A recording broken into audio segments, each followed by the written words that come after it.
right, guys, we are going to pick up where we left off last time, and we're talking about this dyslipidemia and how these increases in VLDLs, HDLs, and LDLs, these lipoproteins, how they can lead to this stress, right? This free radical stress, or we call it oxidative stress. And the last time we were talking, I had mentioned that we get free radical development in skeletal muscle cell because we have the depositing of so much of these fats and so much of these lipids that they overwhelm the mitochondria, right? And we have hundreds of thousands of mitochondria in the skeletal muscle. These mitochondria networks are constantly ebbing and flowing. They're increasing, they're decreasing. We call this mitochondria fission and mitochondria fusion. In athletes, we know that mitochondria are constantly being regenerated and renewed, and the network of mitochondria grows and it increases. Where in a pathogenic condition or in conditions where people are starting to develop obesity or type 2 diabetes, mitochondria density starts to increase, especially in the skeletal muscle because of inactivity. And when we have this, here, let me draw this here to make this make more sense. When we have this balance, right? So if I have this scale, right? I'm just going to draw a generic scale here, right? So here's the scale. And when the scale looks like this, right? When we have an elevation in mitochondria, that means we can metabolize more fat. That's a good thing. So if the fat is coming in, here's the fat, and we have a lot of mitochondria, then all of that fat can easily get converted to ATP, which the muscle is going to use, right? Athletes are going to need that ATP. When we have mitochondria, let's do a pink. When we have mitochondria that is low, right? We have very little mitochondria. Well, that fat is still there, but as the mitochondria is trying to process it and metabolize it, it will create some ATP, but most of the time it's going to create free radicals, right? It's going to create this harmful oxygen species that can cause destruction to the cell. It can cause destruction to the mitochondria.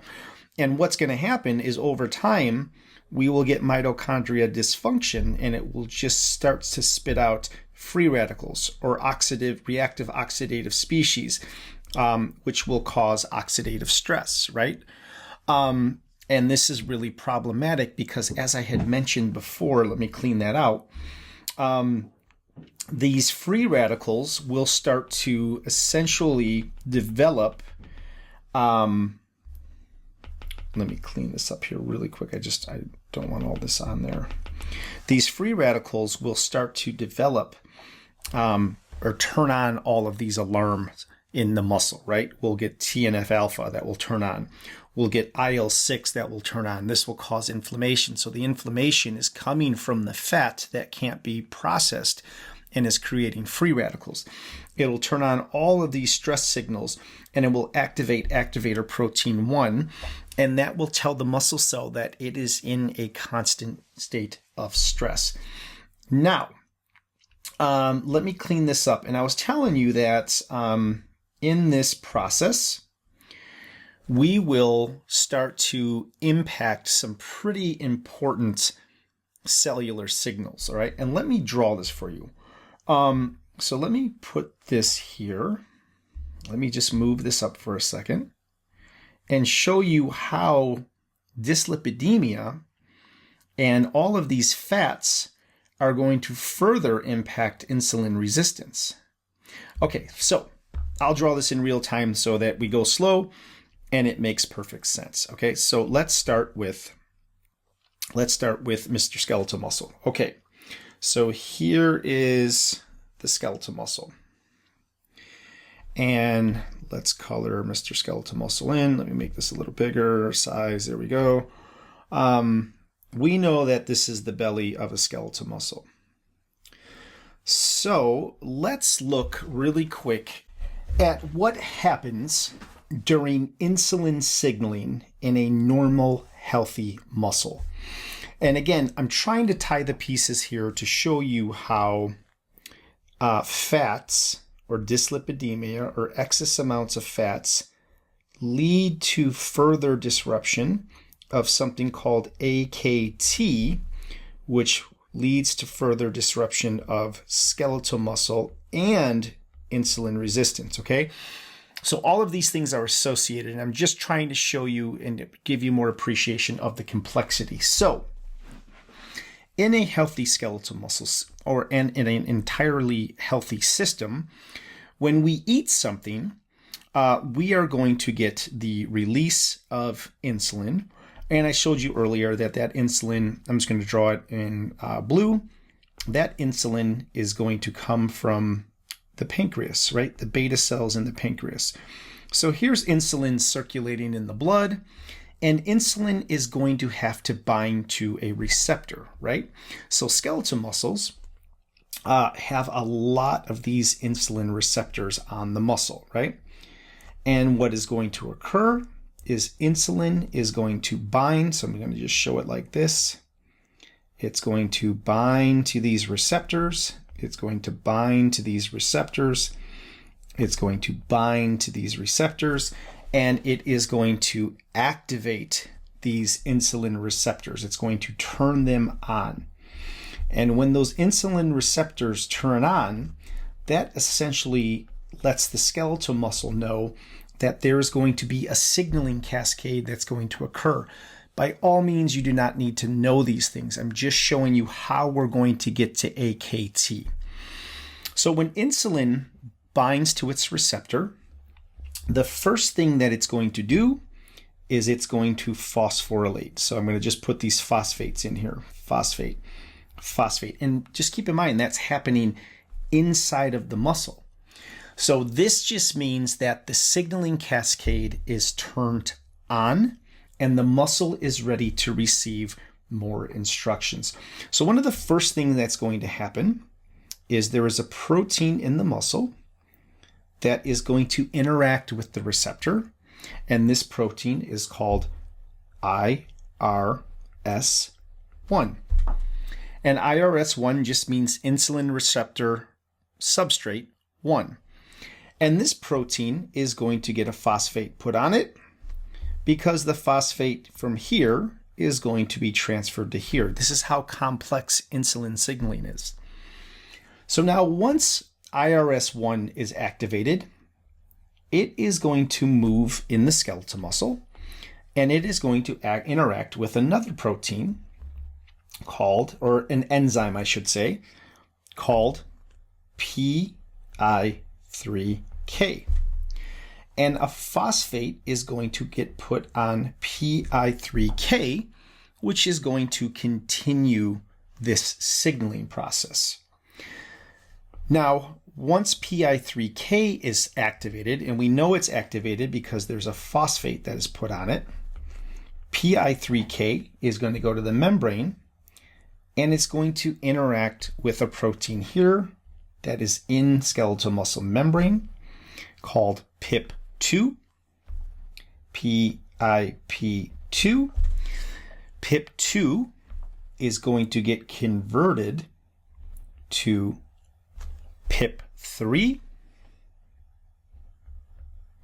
Again, you don't need to know what these proteins are. I'm just showing you the complexity of how easy it is to lose sensitivity to insulin. So now, once PIP3 is activated, PIP3 is going to activate another protein, another enzyme in the muscle cell. We'll just make this one look like this. And this one, let me change this, is going to be called PDK1. That's going to get turned on with a phosphate, right? It's on, it's active, it's ready to communicate. And then PDK1 is going to do something really, really, really important. And it is going to turn on a protein called, you guessed it, AKT. Now, AKT is this really important switch in insulin signaling. And AKT is going to activate something called mTOR. So it can turn on mTOR. For those of you that love to weightlift and love to get big and love to gain muscle, this is the protein that you want to turn on, mTOR. And if something goes wrong with AKT, we can't turn on mTOR and we can't build muscle. Now, AKT does something else really, really, really important. AKT, if it's turned on, let me change the color. Let's do black so it's visible. AKT is going to activate, let's do this color, these vesicles called GLUT4. And when GLUT4 gets turned on, it is going to move to the membrane. It is going to make this little Pac-Man shape like this in the membrane. And what's it going to do? So here's GLUT4 now. It is going to allow glucose, I'll just draw glucose like this, to enter the muscle cell. So then glucose can come in and it can go through glycolysis. And you guys are well aware of glycolysis because you did a video on it, right? So when we are insulin sensitive, this is what occurs. And this will allow us to metabolize glucose, right? This glucose can go to the mitochondria, and that glucose can create ATP for muscle contraction. That glucose can go to the muscle and help create glycogen, right? To store energy that we will use at a later time. This is what our runners do. This is what our swimmers do. This is why we carb load. We want to store as much glycogen as we can so that we have fuel in the muscle ready to be used. But when there is a problem with this signaling cascade, none of this works. We lose the ability to bring in glucose. We lose the ability to store glycogen. We lose the ability to make ATP. And what happens now is if this doesn't work, let's say we have insulin resistance here. It can happen anywhere. It can happen at the receptor. So let's say the receptors aren't working. Well, then what happens is these glucose molecules, they can't get into the muscle, and the glucose goes up in the blood. And then we start to get hyperglycemia. Well, let's say the insulin receptors are working just fine, but let's say PI3K isn't working. Well, if PI3K isn't working, the same thing happens, right? All of that glucose starts to rise. We can't bring the glucose into the cell because PI3K can't communicate with these other proteins to activate GLUT4. So this is how insulin resistance occurs. And this protein right here, AKT, is so important because it activates this receptor that brings glucose out of the blood and into the muscle. So that is how this works when we have healthy, normal function. Okay, so now you are aware of insulin signaling and AKT location, right? And here's AKT right here, so you can see it. Here's insulin, here's the insulin receptor, here's the IRS1, here's PI3K, here's PIP2, PIP3, here's PDK1, here's AKT, right? I told you AKT activates mTOR, where is mTOR in this? I don't see mTOR. There's mTOR right there.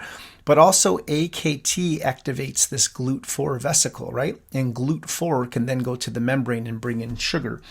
So let's talk a little bit about AKT now that we know where it is. This is also known as protein kinase B. Kinase means it's just an enzyme. It can turn on, it can move, and it can catalyze reactions. It plays a major role in cellular signaling. I just showed you that, and it's activated by insulin. So what does that mean? That means it is an anabolic protein. It's going to help build, right? It's going to help build muscle. It's going to help build energy, such as glycogen being stored in the muscle, right? It is not catabolic, it is anabolic. And the reason when we weightlift and we want to activate that anabolic window, we drink protein, we drink chocolate, we drink things with sugar because we want to activate AKT because it also activates that mTOR pathway, right? So it's very important in anabolic signaling. Now, AKT is very important in glucose uptake. I just showed you that by drawing the GLUT4 transporter. Very important for protein synthesis via mTOR. Very important for cell survival. And very important for lipid metabolism, right? And what we had talked about is that when we have these fats and we have these lipids that are circulating and they get into the muscle, right? These, I'm just going to say F for fat, right? F, sorry, I'm drawing with my right hand on the mouse and I'm left-handed. So these fats are going to increase, right? They're going to go up. They're going to overwhelm the mitochondria, right? This is a mitochondria, right? The mitochondria is going to start producing free radicals, okay? Free radicals are going to start producing inflammation. I'm just going to put INF. And all of these things are going to impact AKT, which is going to turn it off. And if AKT is off, it's going to create more insulin resistance, more free radicals, more inflammation, and this is just going to turn into this like horrific cycle.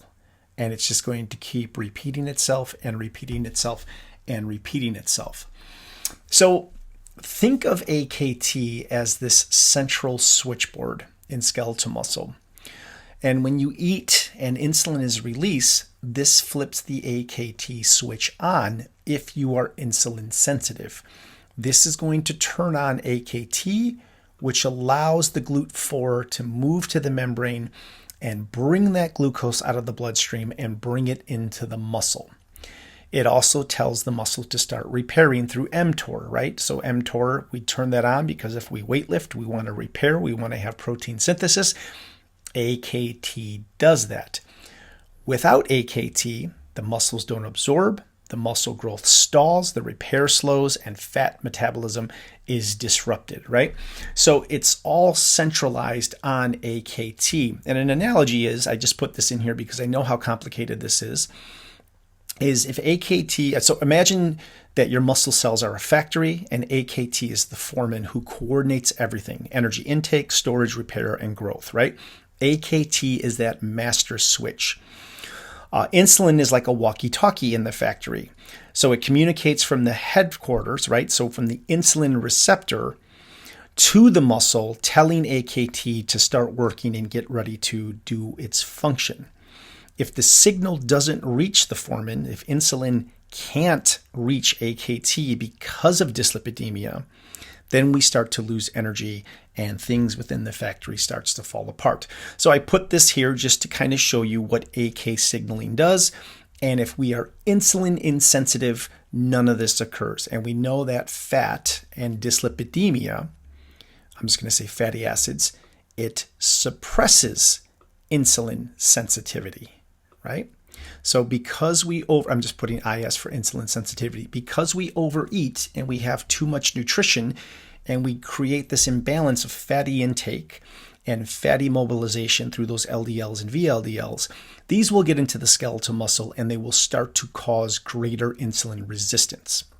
So I hope this analogy helped you kind of understand how AKT receives a signal from insulin through its receptor, and then how it activates the GLUT4 transporter to bring in sugar into the muscle cell.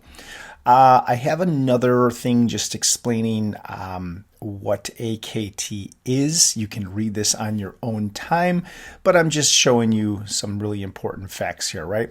So we know that it is necessary for glucose uptake. It is necessary for activating that mTOR protein, which is going to be responsible for protein synthesis, building muscle, helping muscle turnover. This prevents muscle breakdown.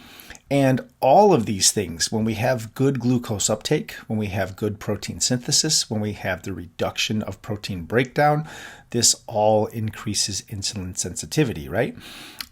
So don't necessarily worry about FOXO. You don't need to know what that transcription factor is. Not really important. Again, just kind of beating a dead horse here. And likewise, on the next slide, I'm doing the same thing. So I'm just giving you another analogy of AKT, just in case it's new. Same thing, just beating a dead horse. So now let's talk about how AKT is disrupted in dyslipidemia. So again, we have insulin. Here it is. It binds to its receptor. It activates IRS1, and how it does so is it puts a phosphate on it, and that just is like a light switch. It turns it on. IRS1 is going to turn on PI3K. PI3K is going to convert PIP2 to PIP3. You don't need to know that. Just understand that this is a cascade, right? And why is it a cascade? Because it has to be regulated, right? And if one of these things decides not to work, you now have insulin resistance in the skeletal muscle. Okay, but we're going to just assume for the time being this is all working. PIP3 activates PDK, follow my line. PDK activates AKT. AKT will activate mTOR. There's the protein synthesis. AKT will also activate GLUT4. GLUT4 will move to the membrane and it will allow glucose that is in the blood, here's the glucose molecules, to enter the muscle and then go through, I'm just going to put a big G, right? Glycolysis. And then that glycolysis will create ATP, energy for the muscle to contract, right? Whether it's ATP that's being created during exercise or ATP that's created just to have readily available for the onset of exercise, right? But dyslipidemia will disrupt all of this, and the presence of those fats will focus on AKT. And if we have AKT shut down, we have greater insulin resistance, we have hyperglycemia, the sugar won't be able to get into the muscle, so it'll go back to the liver and it will get converted to fat, right? De novo lipogenesis. So the fat will be created and then that fat will be shipped out to the rest of the body and be deposited in the muscle, which will make all of this even worse, right? So it's this vicious feedback cycle. So here is how dyslipidemia is going to impact AKT, and this is what is going to happen as a result. Okay, so high circulating free fatty acids, or high circulating triglycerides, or high circulating LDLs, or high circulating VLDLs, right? These are all these vesicles. Let me write VLDL. All of these vesicles carry in fat and triglycerides and cholesterol. They interfere with insulin signaling at IRS1, reducing AKT activation. All right, so let's go back here. Let me erase this so that it's clean. Where is my... There it is. Let's erase all. Okay, so let me do it in green this time. So the lipids will interfere with this. And there's a really complicated way it does that, but I'm not going to show you that right now. It basically turns this off. And if this gets turned off, well, this doesn't get turned on, this doesn't get turned on, this doesn't get turned on, and this stays dormant. And we know that this is important because this is going to let glucose in, right? So the IRS1 is affected, and this reduces AKT, which reduces glucose uptake and causes insulin resistance. This also increases inflammation, TNF-alpha and interleukin-6, and this activates stress kinases. I just showed you this. Remember, I showed you how inflammation and free radicals will activate this junk. I drew it for you. Remember, that's why I showed this to you. This is that alarm signal, right? This means that we are in trouble because inflammation and free radicals are activated, and now the muscle cell tries to go into survival mode, right? So once junk is activated, this impairs muscle metabolism. The lipid accumulation in the muscle, right? So I was talking about how LDLs and VLDLs and triglycerides and free fatty acids, they all get brought into the muscle. This induces something called lipotoxicity because all of these fats cannot be processed by the mitochondria, especially when we have a sedentary individual. This alters membrane function, impairs receptor activity, also impairs mitochondria activity, right?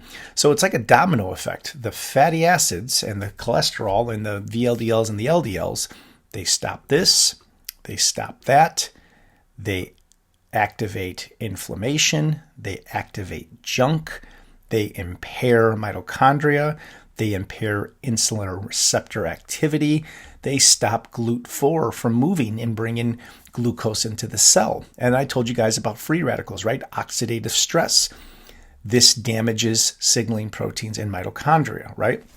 So if we don't have mitochondria and if they're constantly getting damaged, well, we're going to have constant fatigue and poor muscle growth and impaired recovery, right? So it's a domino effect, and all of this is induced by overnutrition because we're eating too much, and it's causing this cascade of interference in basic metabolism. Here is just kind of an analogy of what I just told you, right? You can read that on your own. I don't have to read the analogies. Now, let's talk about the exercise component, okay? So different exercise modalities can reverse this, right? We don't have to take gliptins. We don't have to take medication that's going to help reduce cholesterol. We don't have to take medications that are going to help increase insulin secretion, right? We can exercise. Exercise is the perfect medicine.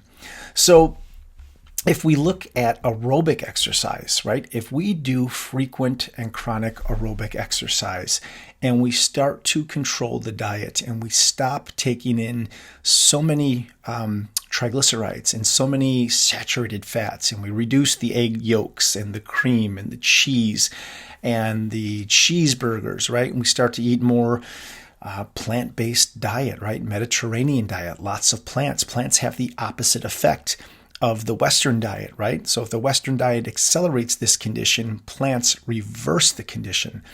So if we exercise, increasing exercise increases something called AMPK. You don't need to know what that is. That's just an energy sensor in the cell, and it basically stands for adenosine monophosphate kinase. So when the muscle has ATP, right, because all the machinery is working, ATP, that's adenosine triphosphate, that means energy is very, very, very high in the muscle cell. And there's no alarm bells going off because this is an energy-rich muscle cell. But if glucose is not coming into the muscle and it's not going through glycolysis, and it's not creating new ATP, right? Well, then what happens is this ATP gets broken down to ADP, which is adenosine diphosphate, and that tells the muscle that, okay, we're kind of getting into trouble here because we're getting lower energy states. And if we still can't get more glucose in to help create more ATP, that ADP gets turned into AMP, which is adenosine monophosphate. And this is very, very, very low energy. So when the cell has, when the cell has very low energy, now the muscle cell knows that it's in trouble, right? It's in trouble. We have low energy. We can't get glucose in because we're insensitive to insulin. Well, when we exercise, we will increase the activity of this enzyme, and this enzyme will turn on GLUT4. So we don't need glucose to turn this on. Exercise will do it. It does it through AMPK, and it also does it through calcium. So calcium, and you know that when a muscle contracts, calcium has to be released. Calcium will activate that independently of insulin, right? So let me go back to my picture here, right? So I have my picture. Let me clean this up. Nope, this one. So if we start to exercise, we don't need this, right? Insulin is not on when we're exercising. Insulin is turned off because insulin is an anabolic signal, and that wants to store energy. So I'm just going to put A for anabolic. But when we exercise, that's a catabolic signal.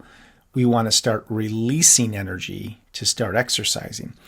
So when we have the muscle contraction, AMPK turns on. It is an enzyme. You don't need to know what it is. I'm just explaining it just in case you're wondering. That turns on. And when we have muscle contraction, the muscle secretes a lot of calcium, Ca2+, from the sarcoplasmic reticulum. And both of these will activate GLUT4. So it does it independent of insulin. That's why we say exercise is medicine.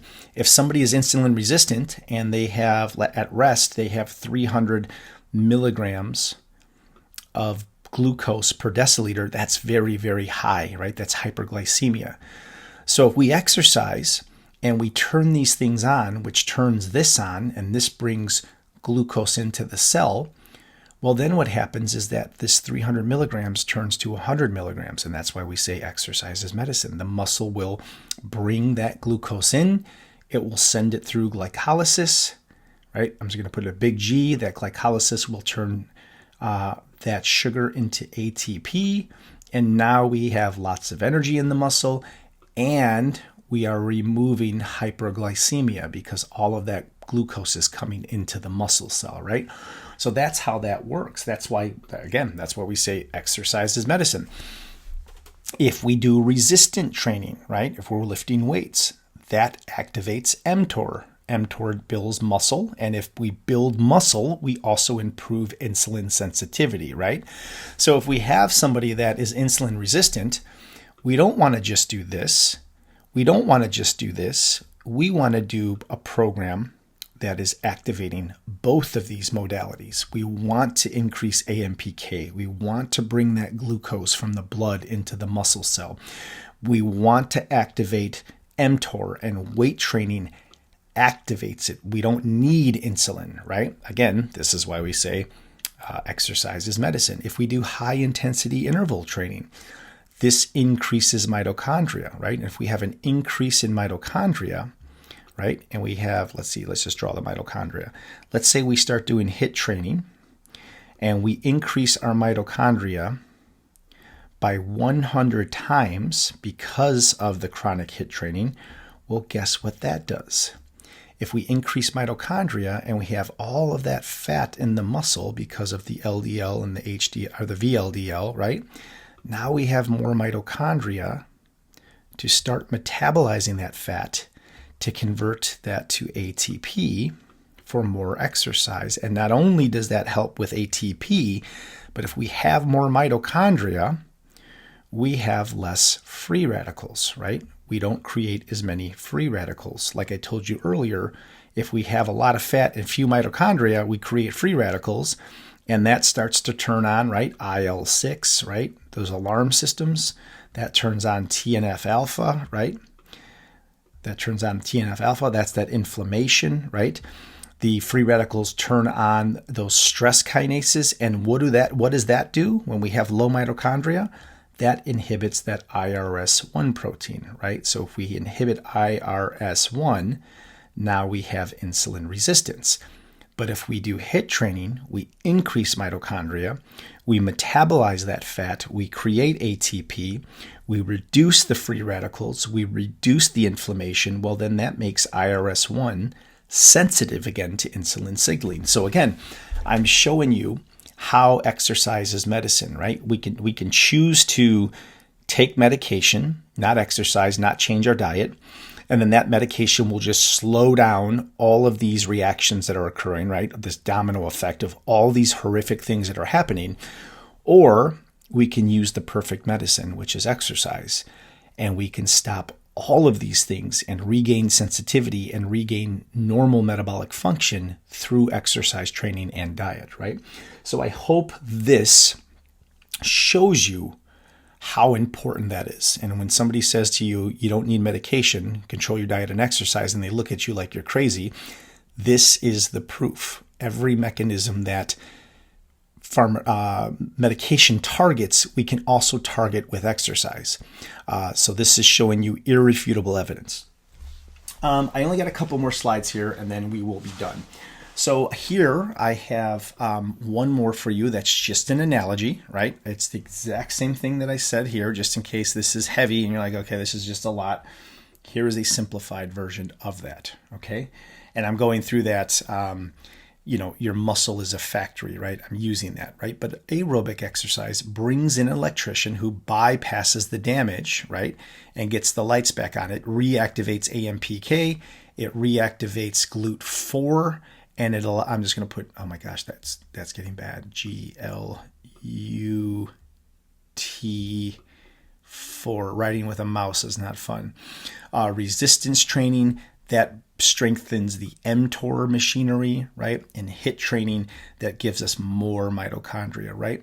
So we want to have several modalities, right? So if we're working with somebody who has severe type 2 diabetes or insulin resistance, we want to schedule their exercises in a way where we're doing all of this, right? And we want to start building them slowly over time. And what's going to happen is their resting glucose is going to go down and their medication dosage is going to go down. They're not going to need as much of it. And then lastly here, I'm just kind of summarizing the entire thing.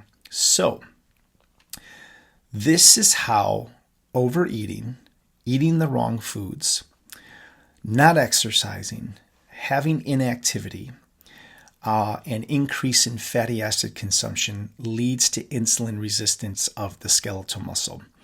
It's very complicated and it occurs over a continuum. When I showed you all of these things that are going wrong, where's that slide at? Right here. All of these things going wrong, this happens over the course of time. So this is why you guys have to go give your blood every 6 months so that we can see if any of these things are overactive or are higher in concentration, right? That's why we look at your lipid panel. We look at your liver enzyme panel. We look at your glucose and HbA1c panel. We look at inflammation to see if there's any low-grade chronic inflammation, because when we do have diabetes, your acute immune response turns into a chronic immune response, and it's all because of fatty acids, right? That induces inflammation.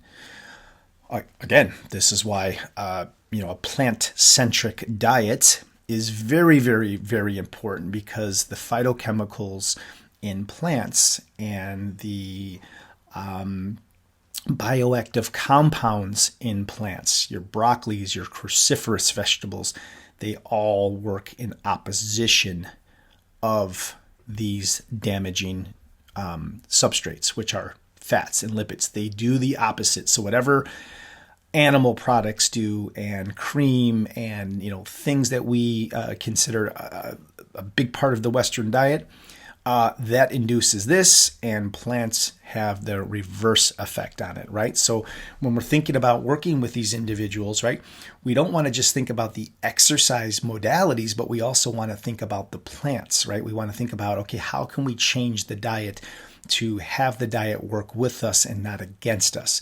And adopting a anti-inflammatory diets, one like the Mediterranean or the Okinawa or any blue zone diet, is anti-inflammatory because it's very high in phytochemicals, very high in bioactive compounds that suppress inflammation, repress carcinogenic responses. Food is medicine, just like exercise is medicine. And all these things together, this holistic approach will reduce, arrest, and absolutely reverse type 2 diabetes if we get control of the lipid issue. So that is all I have for you. This is the end of your final lecture, and you are more than welcome to present dyslipidemia on your final exam. So please reach out if you need anything, and I hope you guys have a wonderful rest of the week.